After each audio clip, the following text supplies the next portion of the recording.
The Naughtiest Girl Again by Annette Byton. What happened at the meeting? The time for the weekly meeting came.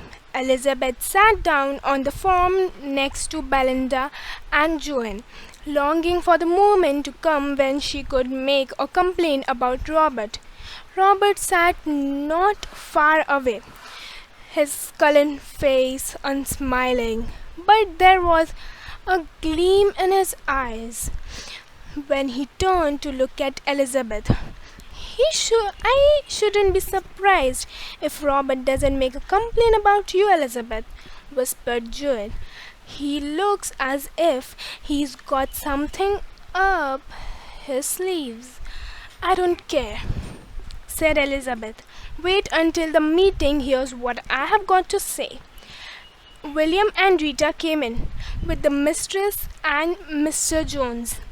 The children stood up. The head girl and head boy sat down, and the meeting began. Money was collected, though there was not very much that week.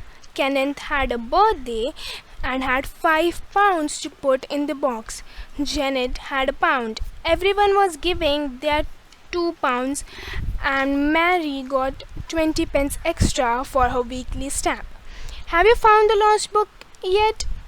Asked William, looking at Kenneth. We said you could have your 50 pence fine if you could. No, I haven't found it yet, said Kenneth. I have hunted it everywhere. Anybody want any extra money? Asked Rita, jingling the box to see how much there was in it. I suppose I couldn't have any extra, asked Ruth, standing up. I lost my £2 last week. It was a dreadful blow because I badly wanted stamps. How did you lose it? Asked Rita. There was a hole in my pocket, said Ruth. It fell out through that. Goodness knows where. Did you know there was a hole in your pocket? Asked Rita. Ruth hesitated. Well, she said, I did know there was one coming. As a matter of fact, it was just a tiny hole. I didn't know it had got big enough to lose money. Who's your monitor? Asked William. Oh, you are Nora? Do you think it was Ruth's fault? Well, said Nora, quite truthfully, Ruth isn't awfully good at mending her clothes when she ought to. She lost a lovely pocket knife last term, though a hole in a pocket. Didn't you, Ruth? Yes, said Ruth, looking rather uncomfortable. Yes, I did. I know I should have mended that hole. I am untidy and careless about things like that. I am jolly when, won't get a hole again, though. I think I shouldn't have asked for extra money as it was my own fault. She sat down. The jury began to talk to one another. A girl sitting on one of the forms stood up. It was Elena, a kindly girl with a mass of fair curls. May I say something? She asked. I think that as Ruth has owned up that it was her own fault, and as she really is very generous with her money when she has it, couldn't she have earned £2 extra just for once? We are discussing that, said Rita. This is what we are going to do. We will let you have £1, Ruth, not £2, because we all believe you aren't quite so silly as to let a thing like that happen third time. And you have been very honest about it. Come and take an extra £1. Oh, thank you, said Ruth, going to the table.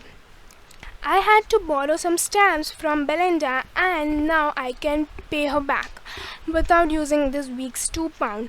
I will be more careful in the future, Rita. Any more money wanted? Asked William, knocking at the table hammer. Before the children had begun to talk to one another, everyone was quiet. "It's my granny's birthday this week," said a small girl, getting up. "I want to send her a card.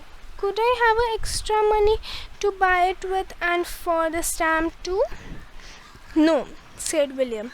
"That should come out of your £2. Not granted. Any more requests?" There was none. Elizabeth knew that the time for complaints and grumbles would come next, and she went red with excitement. William said a few words to Rita about something and then knocked for silence. "Any complaints or grumbles?" he asked. Elizabeth stood up, and so did Robert, but Robert was half a second before her. "So you first, Robert," said William. "Sit down and take your turn next, Elizabeth." Elizabeth didn't sit down. She didn't mean to let Robert speak first. "Oh, please, William," she said. "I have such a serious complaint to make." "Well, it will keep," said William. "Sit down now." "But William, it's about Robert," began Elizabeth, again in a voice raising. "Elizabeth, do as you are told," ordered Rita. "You will have plenty of time to say all you want to." There was nothing for it but to sit down. Elizabeth was very angry. She glared at Robert, who didn't look at her at all, but stood patiently waiting to speak. "Well, Robert, what have you to say?" asked William. "I hope this isn't telling tales," began Robert in rather apologetic voice. "But I really must complain about Elizabeth Ellen's behavior to me. I have always tried to be fair to her." "Oh," cried Elizabeth intentionally. "You know you haven't. You have." "Silence," Elizabeth ordered William sharply. "You can say all you want to say in a minute. Don't interrupt. Go on, Robert." Elizabeth was boiling with rage. Joan put her hand at her friend's arm to try and make her calm, but Elizabeth shook it off. "Just wait till she had her turn to speak." "I have tried to be fair to her," went on Robert in a polite voice, "but really I can't let her pull my hair out and slap me in the face." There was an astonished silence. Everyone looked at Elizabeth. Robert went on, pleased at the little surprise he had caused. "I have got some of the hairs she pulled out in this envelope to show you, William, in case you don't believe me. And there are 2 or 3 children who will tell you it really happened. Of course, as she's a girl, I couldn't hit her back. I know she was supposed to be the naughtiest girl in the school last term. And you can't leave that out, Robert. It has nothing to do with this," said William at once. "We have always found Elizabeth to be just and fair and kind so far, no matter how naughty she was once. Will you please tell us why Elizabeth did these extraordinary things?" "She didn't want me to swing somebody," said Robert. "She always interfering with me, whatever I do. She laughs if I make a mistake in class. Well, never mind about that. I was just swinging Peter and he was squealing with excitement, and she came and pulled out my hair and slapped me and punched me." "Thank you," said William. "Sit down. Elizabeth, perhaps you would like to tell us if the complaints are true. Did you pull out Robert's hair and slap him?"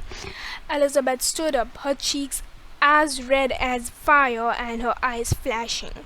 "Yes, I did," said Elizabeth. "And he deserved it. I wish I did pull out more of his hairs. I wish." "That's enough, Elizabeth," said Rita at once. "If you can't control yourself enough to tell us properly what happened, there's no use in you saying anything." Elizabeth knew she was being silly. She tried her hardest to be sensible. "Please, Rita, I will tell my story properly," she said. "Then you will see why I got so angry, and perhaps you will say I was right to lose my temper," said with Robert.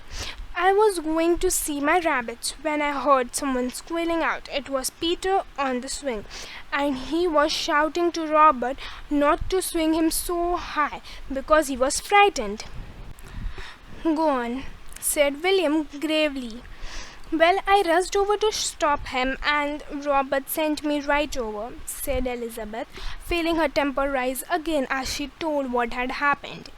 "I got up and flew at Robert to stop him swinging Peter again, because he was quite green and I thought he would fall off. And oh, William and Rita, that's not the only time that Robert was bullied the younger ones. He's a real bully, unkind and mean." There was a silence again. Everyone in the school knew quite well that a very serious thing had happened. Which of the two children was right? Bullying was hateful. Bad temper and fighting were wrong. Joan was very upset. She knew quite well that Elizabeth had made up her mind to be good and do as well as she could this term, and now here was the hot-tempered girl flying into trouble almost at once. It was just no good trying to stop her. If Elizabeth saw something unfair, she would rush at it in a temper and try to put it right that way. Joan couldn't see how this matter could be put right. William and Vida spoke together in low voices. The jury discussed the matter too. Robert sat on his form, not even red in the face. He did not look at Elizabeth. William knocked for the silence. "We would like to ask the boys and girls who saw the affair to report on it," he said. "Who saw it?" 3 children stood up.